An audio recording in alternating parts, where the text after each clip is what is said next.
Prime Minister Andrew Holness last week responded to the drought affecting the island on a national level with measures for the next 4 weeks. An emergency drought mitigation fund of $150 million has been activated to finance the trucking of water and limited procurement and distribution of water tanks. Making the announcement in Parliament on Tuesday, Mr. Holness said the response would benefit 50 constituencies with an initial allocation of $1.5 million to each.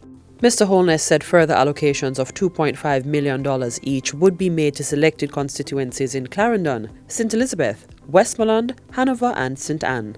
The municipal corporations in these parishes will also receive $5 million, with the exception of Hanover and St. Anne, set to get $7.5 million each. So we will have reserve of $5 million, and that reserve we will use to treat with the 13 constituencies that are not given an allocation, but if an emergency were to arise or the Member of Parliament is able to point out that there is a specific community that needs some service, then from that $5 million we would be able to respond over the next 4 weeks. An allocation of $60 million is also directed to assist farmers affected by the dry season. The Ministry of Agriculture will use this for the trucking of water and the distribution of drip irrigation hoses, as well as other support to livestock farmers. Mr. Holness reminds that drought response started before this allocation, with measures to western parishes that are most affected.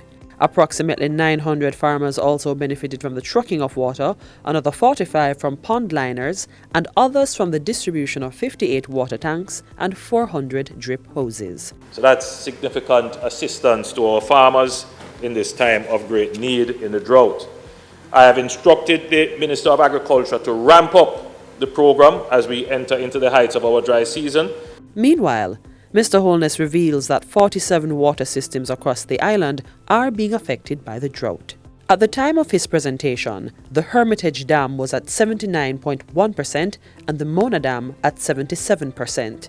The Meteorological Service of Jamaica gave a glimmer of hope, even as it reported that the dry spell may spread to other parishes. The rainfall outlook for April, May and June is for a gradual increase for south central parishes and near normal for north central and eastern parishes.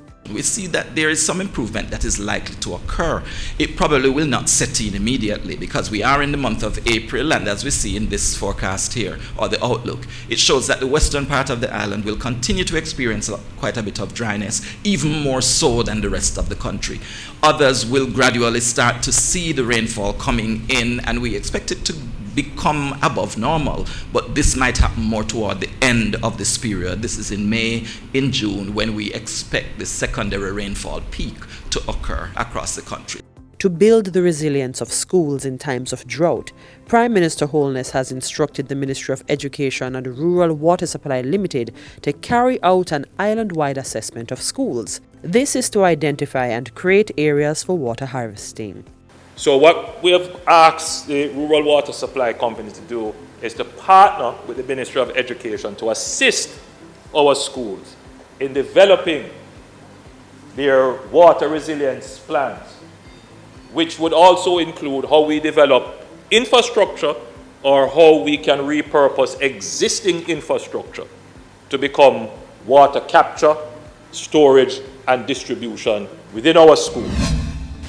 We intend to replicate this model right across Jamaica. That model is the Morant Bay Urban Centre in St. Thomas, which is on schedule for completion in September. Prime Minister Andrew Holness journeyed to the parish for a first-hand update on the development. He asserted that upon completion and the vast range of services to be derived, the facility would attract further developments in the surrounding area. As I look around with land space that seems to be available, I am certain that even more private investment interest is going to be displayed, and I am almost certain that in short order there will be housing and residential development around the perimeter of this development.